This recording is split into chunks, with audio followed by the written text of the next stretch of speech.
Greetings and blessings yet again from out in the hills. This is my 1993 Toyota Corolla wagon. It's got a 1.8 engine in it, which I believe was the similar or the same from, I don't know, 92 to 97 or something like that. And it's also used in other cars, the Celicas, etc. But please confirm and do your research just to be sure. But it's a very common engine. And I'm replacing my water pump bypass hose because they're known to do this. They get really bloated and then they have a tendency to go out at a very inconvenient time, and I really don't want to have that happen. So this is the water pump housing. I'm not going to go through this step by step. Other people have done it, but I'll at least tell you what I did and kind of confirm some of the other information that's out there as well. But this is the housing. The housing has to come off in order to replace the hose. The housing kind of sits in that configuration down in there a little ways. So first of all, let me not forget to give you the part number information. I was told that you cannot use a regular radiator hose, that this is a special hose. I didn't want to take a chance. I could not find it in any of my local Toyota dealers, and they couldn't order it. They couldn't even find it. The local auto suppliers couldn't find it and couldn't get it for me, so I had to get it online. And the new part did not come with a gasket, so I had to pull my old gasket and use that. So step by step was kind of like this. Looking over my passenger side front tire. Look down, I can see some of my belts and such. And there's my water pump down there. And there's the outlet. So I guess that's what they call the water pump outlet. Okay, so this hose, this end of the hose fits down on that. It goes against and inserts into that or over that water pump outlet housing, whatever. And then, you know, it just kind of comes back up and sits something like this. The process I followed was, number one, I loosened the radiator hose, or the hose clamp, the old hose clamp. I got it really loose so it would come off later.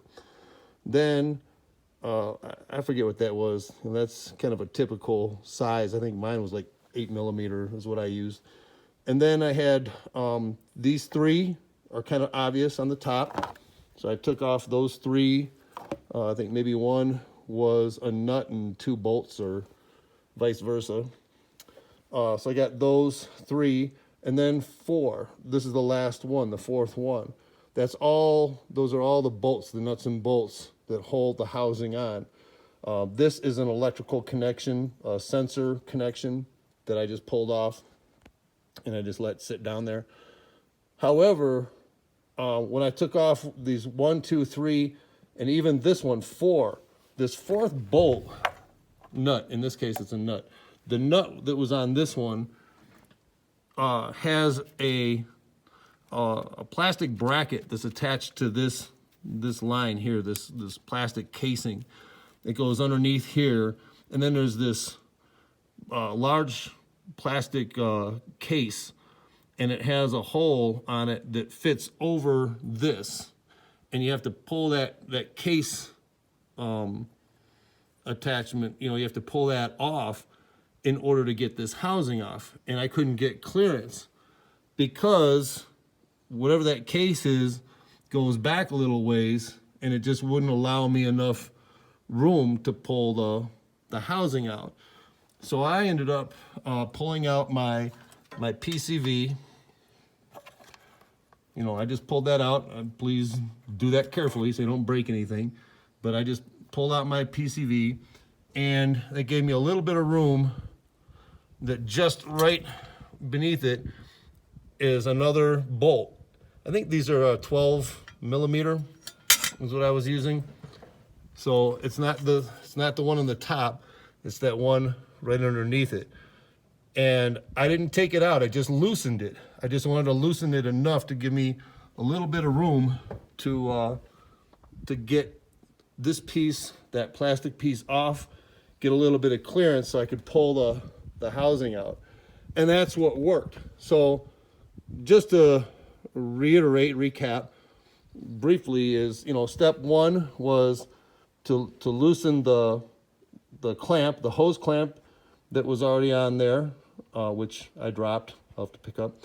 So loosen that clamp. I did 1, 2, 3, loosened those, loosened this one 4, and if I couldn't get the housing bracket off, whatever that case was, then I loosened the other bolt, so that's 5, and that gave me enough room to get the housing out and loose, and all I had to do was wiggle it good, and the end of one of these, came off relatively easily, and the housing came loose, but I couldn't easily pull it out from the top. And this is where other guys have mentioned this. It was really helpful when they mentioned to take the wheel off, the front wheel, and take this one bolt off to access this mud flap or protector flap, because that's where the housing comes out, right through there, and I can put it right back up there easily as well, a lot easier than up through the top. So in reverse, if all goes well, which I assume it will, I'm just going to put the housing back up through that flap, through that wheel well. Just put it up, and I'll connect my hose. The first thing I'll do is I'm going to tighten up the one hose so I don't have to deal with that later. So I'll tighten that one up. I'll put the other clamp on here loosely. I'll put it in I'll fish it up from the bottom. I'll put it in, put that hose on, slip that hose on, get this fitted up, make sure that I put my gasket in, and then seat my 4 bolts there, and then remember to tighten the one that's down there, put my PCV in, and check my fluid, because I did lose a little bit of fluid. Not a lot, but you probably want to catch your fluid as it comes out.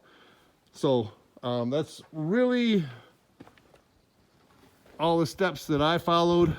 This video is maybe a little bit longer than I was hoping it would be, and I just hope that it's been helpful in some respect to you guys, because your ideas help me a lot. So I'm just trying to share some that worked for me, and I say God bless you, your family, all that concern you. I hope you have a wonderful day. Blessings.